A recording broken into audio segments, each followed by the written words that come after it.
Hello friends, welcome to Mithuntips. இன்றைக்கி நம்ம ஒரு புதுவிதமான ரொம்பவே சுவையான ஒரு பிரேக்ஃபாஸ்ட் ரெசிபி தான் பார்க்க போகிறோம். இது பார்த்திங்கன்னா குழந்தைகள்லேருந்து பெரியவங்க வரைக்கும் எல்லாருமே விரும்பி சாப்பிடக்கூடிய ஒரு சுவையான ரெசிபியாக தான் இருக்கும். கண்டிப்பாக வீடியோவை ஸ்கிப் பண்ணாமல் ஃபுல்லாக பாருங்கள். அதுக்கு முன்னாடி நம்ம சேனலில் இன்னும் நீங்கள் சப்ஸ்கிரைப் பண்ணலைன்னா மறக்காமல் கீழே இருக்க ரெட் பட்டன் ப்ரெஸ் பண்ணிக்கோங்க. அப்படியே பக்கத்தில் இருக்க பெல் ஐக்கானும் ப்ரெஸ் பண்ணிக்கோங்க. இப்போது நம்ம இந்த ரெசிபி எப்படி செய்யலான்னு பார்க்கலாம். இதுக்கு நான் கோதுமை மாவு எடுத்திருக்கேன். 1.5 கப் அளவுக்கு கோதுமை மாவு எடுத்திருக்கேன்.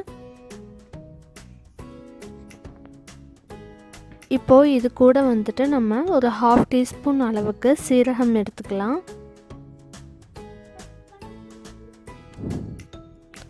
இப்போது இதுக்கு தேவையான அளவுக்கு உப்பும் சேர்த்திட்டு நல்லா ஒரு தடவை கலந்து விட்டுட்டு அதுக்கப்புறமா கொஞ்சம் கொஞ்சமாக தண்ணி விட்டு நல்லா பிசைஞ்சிக்கலாம். இப்போது நல்லா மாவு பிசைஞ்சாச்சு. கடைசியாக ஒரு டீஸ்பூன் எண்ணெயோ அல்லது நெய்யோ தடவிட்டு இந்த மாவு ட்ரை ஆகாத மாதிரி மூடி வச்சிடலாம். ஒரு 30 மினிட்ஸ் இது நல்லா ஊறட்டும். அப்போ தான் நம்மளுக்கு நல்லா சாஃப்டாக கிடைக்கும். அவ்வளோதான், எண்ணெயும் தடவியாச்சு. நீங்கள் தேங்காய் எண்ணெய் கூட தடவி வைக்கலாம், அல்லது கடலை எண்ணெய், அல்லது நம்ம நெய் கூட சேர்த்து தடவி வச்சிடலாம். ஜஸ்ட் 1 டீஸ்பூன் போதும். அடுத்தது ஒரு பேன் ஹீட் பண்ணிக்கோங்க. அதில் 1 டேபிள் ஸ்பூன் அளவுக்கு எண்ணெய் சேர்த்துட்டு அதில் 1 டீஸ்பூன் அளவுக்கு சீரகம் சேர்த்துட்டு நல்லா சீரகம் பொரிய விட்டுடலாம். இப்போது சீரகம் நல்லா பொரிஞ்சதும் 2 பச்சை மிளகாயை பொடியாக நறுக்கியிருக்கேன். ஒரு மீடியம் சைஸ் பெரிய வெங்காயத்தை பொடியாக நறுக்கியிருக்கேன். இப்போ இது 2யும் சேர்த்துட்டு நல்லா பச்சை வாசம் போகணும், நல்லா வதங்கணும். ஒரு 2 மினிட்ஸ் கழித்து இப்போ இதில் பொடியாக நறுக்கின குடமிளகாயை சேர்த்துடலாம். நான் ஒரு சின்ன குடமிளகாயில் பாதி அளவுக்கானது மட்டுமே எடுத்திருக்கேன். ரொம்ப அதிகமாக சேர்க்கல. சின்ன குடமிளகாயில் பாதி அளவிலான குடமிளகாயை நல்லா பொடியாக நறுக்கி இதில் சேர்த்திருக்கேன். இப்போ இது கூட ஒரு பெரிய சைஸ் கேரட், அது கூட 7-8 பீன்ஸ் எடுத்திருக்கேன். அதுவும் பார்த்திங்கன்னா நல்லா பொடியாக நறுக்கி நம்ம இதில் சேர்த்திடலாம். இப்போ இது எல்லாத்தையுமே நம்ம எண்ணெயில் தான் ஃப்ரை பண்ண போகிறோம். தண்ணியெல்லாம் விட்டு நம்ம வேக வைக்க போகிறது கிடையாது. ஸோ முடிஞ்ச அளவுக்கு நல்லா ஃப்ரை பண்ணிக்கலாம். இது சீக்கிரமாக குக் ஆகிறதுக்காக நம்ம உப்பு ஆட் பண்ணிக்கலாம்.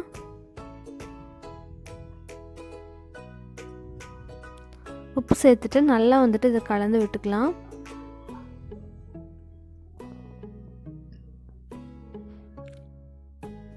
இதை ஒரு 5 நிமிஷம் மூடி வச்சு குக் பண்ணிக்கலாம். லோ டு மீடியம் ஃப்ளேமில் வச்சு மூடி வைங்க. ஏன்னா ஹை ஃப்ளேமில் வச்சு மூடி வச்சோம்னா சீக்கிரம் கரிஞ்சிடும். அதுக்காக இப்போது ஒரு 5 மினிட்ஸ் கழித்து இப்படி தான் இருக்குது. நல்லா காய்கறி எல்லாம் சுருண்டு வந்துருச்சு, நல்லா குக் ஆகிருக்கு. இப்போது இதில் 1 டீஸ்பூன் அளவுக்கு மல்லித்தூள் ஆட் பண்ணியிருக்கேன். இது கூட காரத்துக்கு 1 டீஸ்பூன் அளவுக்கு மிளகாய்த்தூள் சேர்த்திருக்கேன். இன்னும் ஸ்பைஸியாக வேணும் அப்படின்னு நினச்சிங்கன்னா இன்னுமே கூட நீங்கள் மிளகாய்த்தூள் ஆட் பண்ணிக்கலாம். இது கூடவே 1 டீஸ்பூன் அளவுக்கு கரம் மசாலாவும் சேர்த்திடலாம். அதுக்கப்புறம் புளிப்புக்கு பார்த்திங்கன்னா நான் மேங்கோ பவுடர் எடுத்திருக்கேன். 1/2 டீஸ்பூன் அளவுக்கு எடுத்திருக்கேன். அப்படி இல்லை, பவுடர் இல்லை அப்படிங்கிறவங்க நீங்கள் 1 டீஸ்பூன் அளவுக்கு லெமன் ஜூஸ் எடுத்துக்கோங்க. இப்போது இது எல்லாத்தையும் நல்லா மிக்ஸ் பண்ணி விட்டுக்கலாம். இதுவும் பார்த்திங்கன்னா இந்த மசாலா எல்லாமே இந்த வெஜிடபிள்ஸில் பிடிக்கிற அளவுக்கு நல்லா கலந்து விட்டுட்டு மூடி வச்சு ஒரு 5 மினிட்ஸ் குக் பண்ணலாம். அப்போ தான் நல்லா உங்களுக்கு மசாலா இதில் பிடிக்கும். கேரட் பீன்ஸ் மட்டும் போடணுங்கிறது கிடையாது. இது கூட நீங்கள் பச்சை பட்டாணி இருந்தாலும் சேர்த்துக்கலாம், காலிஃப்ளவர் அல்லது உருளைக்கிழங்கு, இது மாதிரி என்னெல்லாம் வெஜிடபிள்ஸ் இருக்கோ அதெல்லாம் கூட நம்ம ஆட் பண்ணிக்கலாம். இப்போது 5 மினிட்ஸ் கழிச்சு இப்படி தான் இருக்குது. நல்லா மசாலா கூட காய்கறி எல்லாமே நல்லா மிக்ஸ் ஆகிருக்கு. இப்போது இதை நம்ம அடுப்பில் இருந்து இறக்கிடலாம். இப்போது நம்ம ஊற வச்ச மாவு பார்த்திங்கன்னா ஒரு 1/2 மணி நேரம் ஆச்சு. நல்லா சாஃப்டாக இருக்குது மாவு. இப்போ நம்ம இதை சப்பாத்தி கட்டையில் வச்சு தேய்க்க ஆரம்பிச்சிடலாம். முடிஞ்ச அளவுக்கு கொஞ்சம் பெரிய சைஸ் உருண்டையாக எடுத்துக்கலாம். கொஞ்சம் ரொம்ப தின்னாக இல்லாமல் ரொம்ப திக்காகவும் இல்லாமல் ஒரு மீடியம் அளவுக்கு தேய்ச்சிக்கலாம். ரொம்ப லேசாக போட்டாலும் நம்ம உள்ளே ஸ்டஃபிங் வைக்கும்போது அது பிரிஞ்சு வந்துடும். அதனால் ஓரளவுக்கு திக்காக வச்சுக்கலாம். அப்போது அது கரெக்டாக வந்துட்டு ரவுண்ட் ஷேப் எனக்கு வரல. ஸோ நான் வந்துட்டு பிளேட் வச்சு இந்த மாதிரி நல்லா ரவுண்டாக வந்து கட் பண்ணிக்கிறேன்.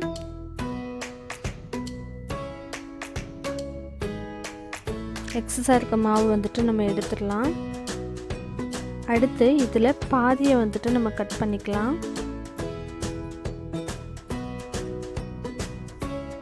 பாதி கட் பண்ணிவிட்டு இதில் நம்ம ஸ்டஃபிங் வச்சிடலாம். வச்சுட்டு ஒரு பாதியை அப்படியே வந்துட்டு நம்ம மடிச்சுட்டு நல்லா வந்துட்டு ப்ரெஸ் பண்ணி விட்டுக்கோங்க. அப்போ தான் வந்துட்டு அந்த உள்ளே வச்சுருக்க காய்கறி எல்லாம் வெளியே வராமல் இருக்கும். இந்த மாதிரி ஒரு ஃபோர்க் ஸ்பூன் வச்சு நல்லா வந்துட்டு ப்ரெஸ் பண்ணி விடும்போது உங்களுக்கு இந்த மாவு நல்லா வந்துட்டு ஒட்டிக்கும்.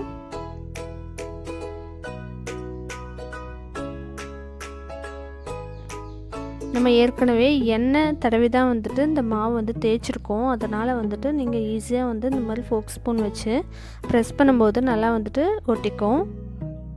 அடுத்தது இன்னொரு மாவையும் அதே மாதிரி செஞ்சுக்கலாம். நம்ம வச்சுருக்க எல்லா மாவையுமே இந்த மாதிரி நல்லா சர்க்கிளாக தேய்ச்சிக்கோங்க.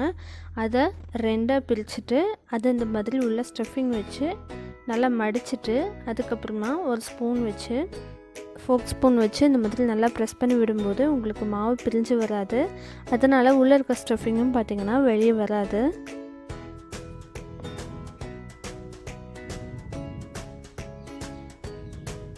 ஸோ இவ்வளோதான், ரெடி ஆயிடுச்சு. இதே மாதிரி ரிமைனிங் இருக்க மாவையும் அந்த ஸ்டஃபிங்கும் வந்துட்டு நம்ம ஃபில் பண்ணிக்கலாம்.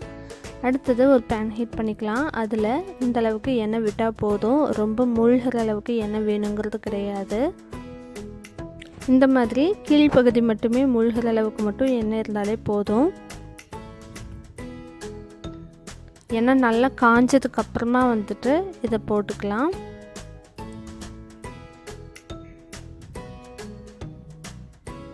நல்லா ரெண்டு பக்கமும் நல்லா செவக்கிற அளவுக்கு குக் பண்ணிக்கலாம்.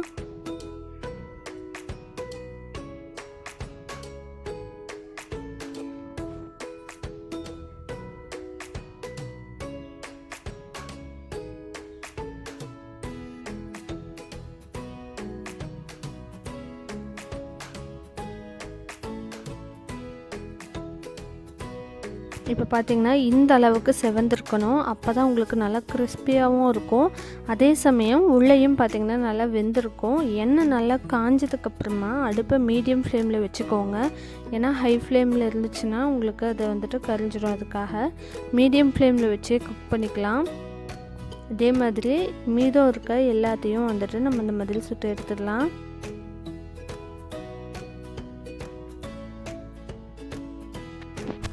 அப்பப்போ திருப்பி போட்டுக்கிட்டே இருந்தோம் அப்படின்னா தான் ரெண்டு பக்கமும் ஈவனாக வந்துட்டு வேகும். இல்லைன்னா ஒரு சைடு வெந்திருக்கும், இன்னொரு சைடு வந்து பார்த்திங்கன்னா வேகாமல் இருக்கும்.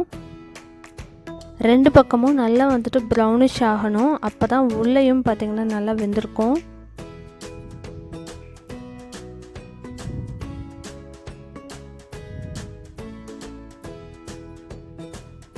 ஸோ இப்போ பார்த்திங்கன்னா இந்த அளவுக்கு நல்லா வந்துட்டு ப்ரௌனிஷாக இருக்கணும். அப்போ தான் உள்ளேயும் நல்லா வெந்திருக்கும்.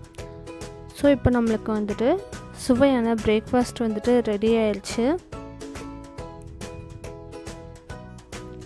இது நல்லா சூடாக சாப்பிடும்போது நல்லா கிறிஸ்பியாக இருக்கும். உள்ளுக்குள்ளே இருக்க வெஜிடபிள்ஸ் பார்த்திங்கன்னா கொஞ்சம் ஸ்பைஸியாக நம்ம ரெடி பண்ணியிருக்கோம். அப்படிங்கும்போது இது அப்படியே சாப்பிடும்போது ரொம்ப ரொம்ப டேஸ்டியாக ரொம்ப கிறிஸ்பியாக நல்லாயிருக்கும். இது வந்துட்டு ஒரு புதுவிதமான பிரேக்ஃபாஸ்ட்டாகவும் இருக்கும். கண்டிப்பாக நீங்கள் ட்ரை பண்ணி பாருங்கள். வீட்டில் இருக்க குட்டீஸ்லாம் கண்டிப்பாக விரும்பி சாப்பிடுவாங்க. ஸோ இந்த ரெசிபி உங்களுக்கு பிடிச்சிருந்ததுன்னா நீங்களும் ட்ரை பண்ணி பார்த்துட்டு எப்படி வந்துச்சுன்னு சொல்லி கீழே கமெண்ட் பண்ணுங்கள். மறக்காமல் நம்ம சேனலை சப்ஸ்கிரைப் பண்ணிக்கோங்க.